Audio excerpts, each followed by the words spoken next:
Tu viens d'Annecy? Oui, enfin, je suis parisien et annécien. Donc, Annécien, un coup de TGV, je suis là.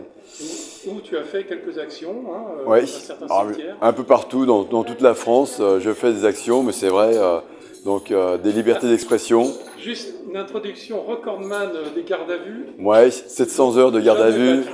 Ah ouais, je crois 700 que heures. là, mais c'est pas volontaire, hein, c'est simplement je fais des libertés d'expression de résistance à l'oppression. C'est l'article 2 des droits de l'homme, résister à l'oppression. J'estime qu'il y a oppression en France. Et donc, ils sont tordus, tout est tordu, le diable est dans les institutions. Et donc, pour l'en chasser, c'est avec le droit qu'on arrivera à à les mettre droite ces institutions. Et donc, j'insiste, il faut acheter ce petit livret rouge du Dalloz qui coûte 4 euros. Et donc, c'est la Constitution et vous avez le bloc de constitutionnalité avec la Déclaration des droits de l'homme. Donc, bien sûr, au début de ce petit livret qui m'a d'ailleurs été dédicacé par François Molins. Je lui ai fait dédicacer très cordialement en face de la Déclaration des droits de l'homme, le préambule qui est très important. Parce que le préambule de la Déclaration des droits de l'homme, on voit bien, ils étaient conscients que les gouvernements allaient abuser des peuples. Et c'est pour ça que pour opposer des droits simples, il fallait faire une déclaration opposable au gouvernement corrompu. Et donc c'est vraiment ce que l'on découvre dans la déclaration, dans le préambule de la déclaration.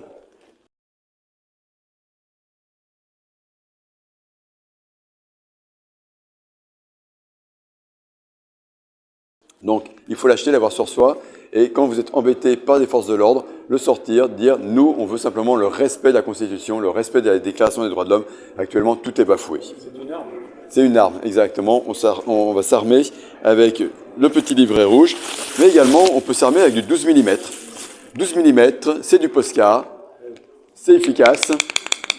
Dessus les vitrines des parlementaires, je me suis bien exprimé chez Stanislas Guérini, Laetitia Avia, Didier Bécher, tous les députés de l'AREM, ou bien sur la palissade de chantier de l'Assemblée nationale, où j'expliquais comment devait fonctionner la Ve République, c'est-à-dire si on a un gouvernement et un régime présidentiel fort, c'est que le président s'engage moralement à faire régulièrement du référendum. Et s'il perd le référendum, il quitte sa fonction, comme a fait Charles de Gaulle, qui était un réel démocrate, puisqu'il est parti du jour au lendemain.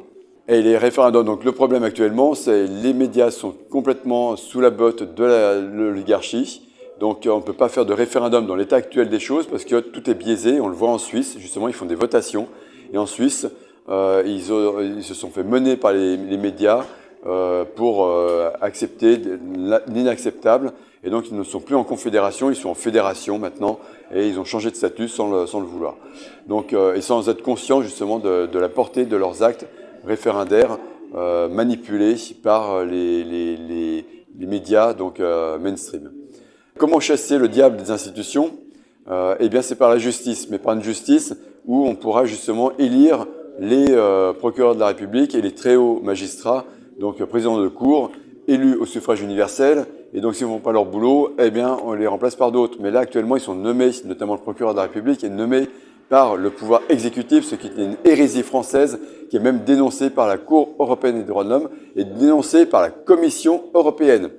Pourtant, je suis un décrocheur de drapeaux de l'Union européenne, mais là, je dois reconnaître qu'au moins, ils ont une chose d'intéressante, c'est leur rapport sur l'état de droit dans les différents pays. Et le rapport sur l'état de droit en France est catastrophique. Ils descendent vraiment sur plusieurs points, ils mettent en cause la détention des médias par des actionnaires, oligarques, la nomination des procureurs de la République par le pouvoir exécutif, ce qui est une aberration absolue, et encore deux autres points. Donc je vous conseille d'aller regarder ces éléments-là. Vous les trouvez sur mon site internet espic.eu, espic.eu comme Europe. Et donc vous retrouvez tout plein de liens, notamment comment on pourrait faire évoluer la constitution de la Ve République pour diviser le pouvoir en 6 pouvoirs, c'est-à-dire les 3 pouvoirs que l'on connaît, exécutif, législatif, judiciaire, mais également le pouvoir médiatique, justement, et son indépendance. L'ARCOM ou France Télévisions serait élu, par exemple, au suffrage universel. Le pouvoir scientifique, on voit comment ils nous ont berné avec le Covid. Donc le scientifique, il ne faut pas qu'on s'appuie sur le Lancet. On voit qu'il suffit de payer pour avoir un article dans le Lancet qui est le Graal du scientifique, de la santé dans le monde. C'est aberrant. Le pouvoir financier, bien sûr.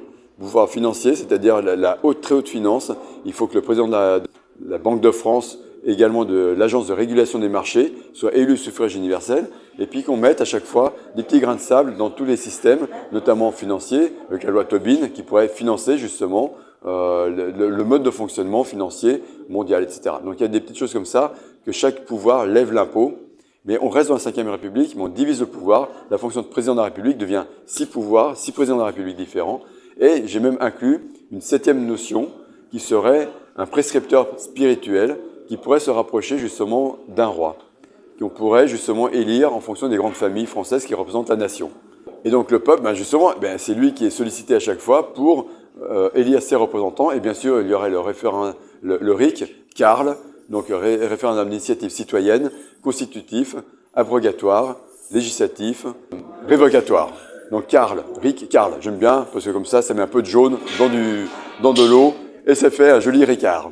Là, vous avez sur explique.eu mon site et vous avez donc les ébauches de mes bouquins et donc avec des photos qui sont faites par un certain Gilles Houdingot que vous pouvez retrouver sur Facebook qui m'a croqué dans mes différentes turpitudes face au pouvoir usurpé.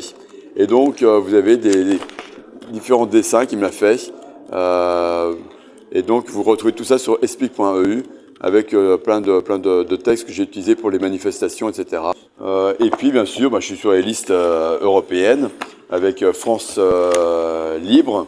Donc, je suis 7e sur cette liste, l'agent 007, Stéphane Explique. Là, ce qu'on vous propose, c'est de la sincérité, des citoyens qui vont aux élections, sincères, sans mentir, pour pouvoir justement instaurer la démocratie dans notre République actuelle et qu'elle fonctionne droit. Donc, l'objectif, élection européenne, avec justement une campagne qui va dépoter, qui va commencer donc lundi.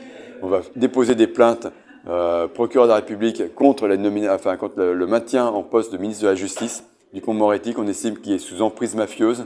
Et donc, il faut le libérer de son poste. Et donc, on a tout un argumentaire, justement, fait avec des avocats empêchés qui, justement, rédigent cette plainte actuellement. Elle sera déposée. Et là, on devrait faire du bruit avec Anticorps, mais Anticorps, dont Philippe Pasco en est un des membres, s'est fait sauter son agrément parce que, hors délai, ils ont traîné des pieds pour accorder le délai. Donc, toutes les plaintes sont passées à la trappe. Il faut des juges élus. J'en ai discuté avec le procureur Molins, justement, et était d'accord sur le fait qu'il faut absolument une indépendance de la justice. Ce n'est pas du tout le cas. Et la source de tous nos malheurs provient justement de cette justice qui n'est pas impartiale. On ne peut pas du tout lui faire confiance. Le parquet est vermoulu par la mérule. La mérule, c'est le champignon qui attaque le bois. Eh bien, le parquet est tout vermoulu. Il faut en changer. Nous, on va faire un radier. Le radier, c'est du béton armé avec des fers dedans. Et c'est la base, justement, de la construction d'une nouvelle justice qui sera totalement indépendante. Il faut élire, justement, des députés de la France libre.